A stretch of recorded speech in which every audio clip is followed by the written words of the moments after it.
มาทีชีวประวัติของพระธานมินอองไลน์ข้อมูลชีวประวัติสื่อพระธานมินอองไลน์ตำแหน่งปัจจุบันประธานาธิบดีศาสนาพุทธการศึกษาทางการทหารวิทยาคารป้องกันชาติกองทัพระดับปริญญาตรีวิทยาศาสตร์การทหารวิทยาลัยบัญชาเสนาธิการกองทัพวิทยาลัยป้องกันชาติระดับปริญญาโทสาขาการศึกษาด้านการป้องกันประเทศตำแหน่งที่เคยดำรงเคยได้ถูกแต่งตั้งลงรับหน้าที่หลายตำแหน่งในกลุ่มกองทหารราบอาจารย์สอนอยู่วิทยาลัยบัญชาเสนาธิการกองทัพ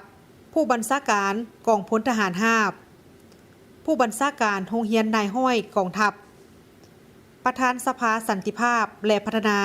รัฐราคิน 2004 ถึง 2005 ควบคู่กับตำแหน่งผู้บัญชาการทหารภาคตะวันตกประธานสภาสันติภาพและพัฒนารัฐสารตะวันออก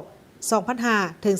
2008 ควบคู่กับตำแหน่งผู้บัญชาการภาคสามเหลี่ยมคำผู้บัญชาการสำนักงานกองปฏิบัติการพิเศษหัวหน้าเสนาธิการกองทัพกองทัพบกกองทัพเรือและกองทัพอากาศผู้บัญชาการทหารสูงสุดกองทัพเมียนมา 2011 ถึง 2026 ประธานสภาบริหารแห่งรัฐ 2021 ถึง 2025 นายกรัฐมนตรีแห่งสาธารณรัฐสหภาพเมียนมา 2021 ถึง 2025 ประธานคณะกรรมการความมั่นคงและสันติภาพแห่งรัฐ 2025 กรกฎาคม ถึงมีนา 2026 ประธานาธิบดีรักษาการ 2025 สิงหา หามีนา 2026 ประธานาธิบดี 10 เมษายน 2026 ถึงปัจจุบันเรียนไซต์เกียรติคุณภายในประเทศทิงกะหะ 2012 ทะเลซิชุ 2012 มหาทะเลซิชุ 2017 ทาโดมหาทะเลซิชุ 2022 ทาโดทิริทุดดัมมะ 2022 อัคคมหาทิริทุดดัมมะ 2026 อัคคมหาทะเลซิชุ 2026 นามยศทั้งศาสนาได้รับนามยศจากสมาคมมหามิงกลาธรรมะโสติกะทาสะพุทธศาสนิกชนสายหนุ่ม YMBA 2019 ได้รับนามยศจากทาโดทิริอัคคมหามิงกลาโสติกะ YMBA 2020 ได้รับสมนามจากอัคคมหามิงกลาธรรมะโสติ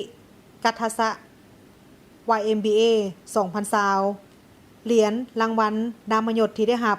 เครื่องประสิทธิ์สริยพรประถามพร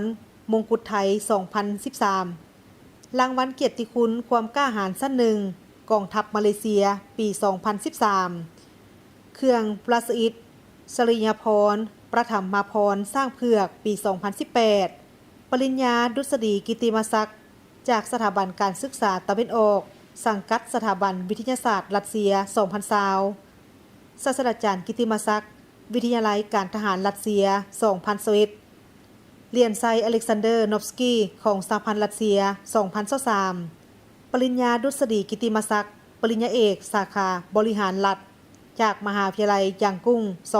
2026 สถานะครอบครัวแต่งงานแล้วฐานะลูกมีลูกชาย 1 คนและลูกสาว 1 คนกิจกรรมยามว่างอ่านปึ้มลินกีฬากอล์ฟและยาง